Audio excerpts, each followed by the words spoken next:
بسم اللہ الرحمن الرحیم۔ دوستو برخوردار،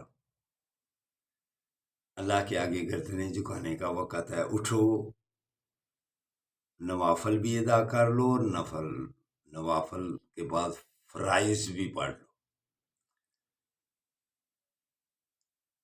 اٹھو مسلمانوں، اپنے مقدر جگا لو، نماز ادا کر کے اپنے اللہ کو منا لو۔ اللہ کو اگر راضی کرنا ہے تو پھر گردنیں جھکانی پڑے گی، ورنہ اللہ پر ناراض ہوگا۔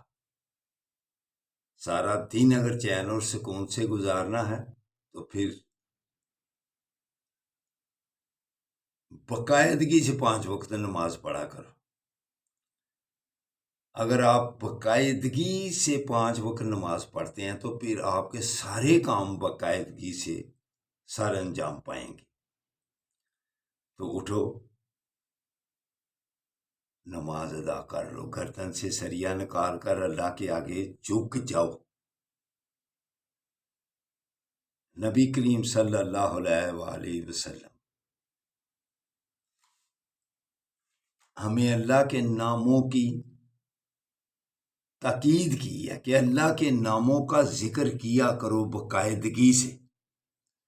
جب آپ اللہ کے ناموں کا ذکر کرتے ہیں پھر اللہ آپ پر راضی ہو جاتا ہے، آپ کے کام آسان کر دیتا ہے۔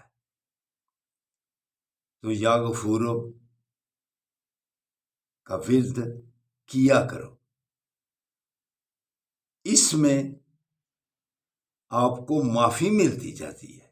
اس میں اللہ کی غفوریت، رحیمیت، اللہ غفار ہے، بخشنے والا ہے، معاف کرنے والا ہے۔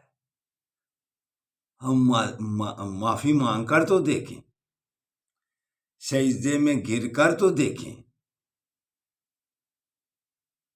لیکن ہم اپنی گردن سے سریا نہیں نکالتے، سارا دن اپنے کاروبار میں لگے رہتے ہیں۔ تو جو اللہ کے آگے گردنیں جھکا لیتا ہے اس کی زندگی آرام دہ ہو جاتی ہے۔ تو دوستو، نبی کریم صلی اللہ علیہ وآلہ وسلم کی آنکھوں کی ٹھنڈک ہے نماز۔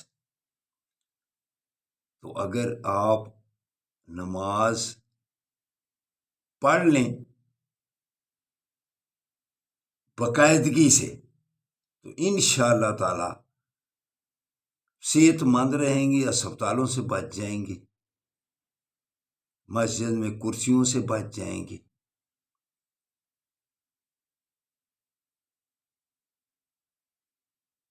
ہم نے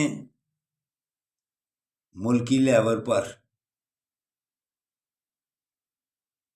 اسلحے کی دوڑ میں لگے ہوئے ہیں۔ مومن بنے، مسلمان بنے، ایمانی طاقت کو اجاگر کریں۔ ہم نے ایٹم تو بنا لیا ہوا ہے، لیکن وہ ہم نے سنبھال کے رکھ دیا ہوا ہے، وہ کس وقت کام آئے گا؟ فلسطین والوں کو یہودی زیر کر رہے ہیں، لاشیں ملبے کے نیچے پڑی ہوئی ہیں، لیکن ہم ایٹم بنا کر اتنا ہی ذہن میں رکھا ہوا ہے کہ ہم ایٹمی طاقت ہیں۔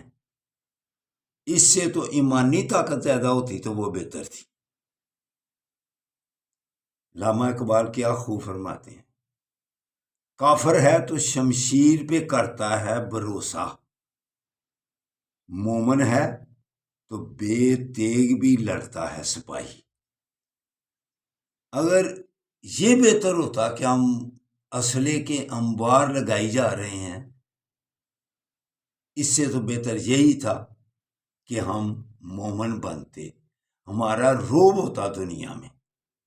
جب اسلامی ممالک کٹھے ہوئے ہیں تو دشمن کو پتہ چل جاتا کہ یہ اب کٹھے ہو گئے ہیں اقتصادی لحاظ سے بھی جب ان کا بائیکاٹ کیا جاتا تو ان پر ایک کپ کپی طاری ہو جانی تھی، مگر اپنے اپنے مفادات کے چنگل میں پھنس کر یہ اللہ کے گھر کو، قبلہ اول کو بھی بھول گئے ہوئے ہیں۔ تو دوستو برخوردارو، کم از کم ان کی چیزوں کا بائیکاٹ کر کر ان کے لیے دعائیہ کلمات ہی نماز کے بعد ادا کر دیں، اللہ پھر کسی نہ کسی کی دعا قبول کرے گا اور غیبی مدد فلسطین والوں کے لیے آ جائے گی۔ رونا آتا ہے مسلمانوں کی کیفیت پر کہ کیسے یہ اپنے اپنے مفادات میں پھنسے ہوئے ہیں۔ تو اٹھو دوستو، خاص طور پر برخوردارو، نمازی بن جاؤ، اللہ پھر آپ کو اپنی طرف سے امداد پہنچائے گا۔ اللہ حافظ، اللہ حافظ۔